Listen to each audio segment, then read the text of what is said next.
for the introduction, and thanks for having me here tonight. I'm going to talk about a number of different things.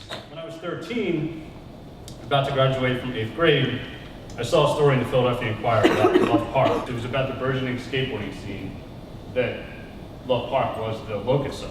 So what's so important about skateboarding? This lecture is not about skateboarding, right? But skateboarding gave me a chance to see something that was different from what I had grown up with in my neighborhood. My understanding of the world deepened, and I learned why open-mindedness, diversity, and curiosity are essential to living a full life.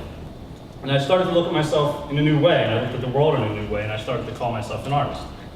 After a while, I was lucky, and the stubbornness paid off. Through my collections in these art and music worlds, I was hired by Roger Gassman and Shepard Fairey to be the art director for their new art and culture magazine called Swindle. Art directing a 160-page magazine that was internationally distributed was a lot for me. I was 24, maybe 25 at the time. This was my first introduction to working with a large team of people in multiple locations. I lived in Philadelphia. The magazine was located in Los Angeles. There was a lot of back and forth. There was a lot of traveling. I would go there. I would work online. We would work over the phone. Things like Skype were just coming out around this time. There's a lot of things that I learned as the art director at Swindle over 4 years. I learned a lot about what it meant to be a professional. And I learned how to maintain direct working relationships with clients and collaborators.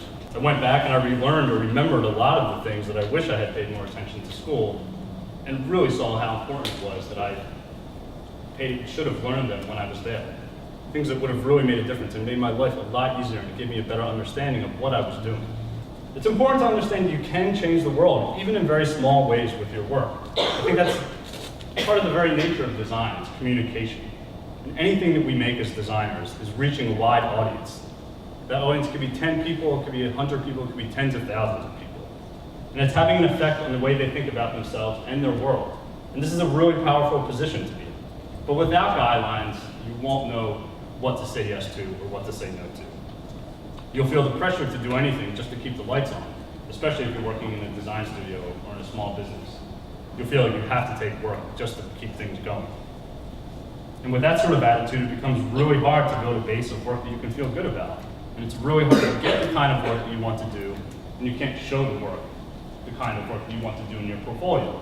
And this was, of course, problem that I faced and a dilemma that I faced. My solution was to make the kind of work that I wanted to make. I didn't wait for someone else to tell me to do it. I started to make my own zines and small books and posters that I felt like were more in line with these bigger projects that I wanted to do. And over time, and with patience, the work attracted attention from smaller galleries and nonprofits.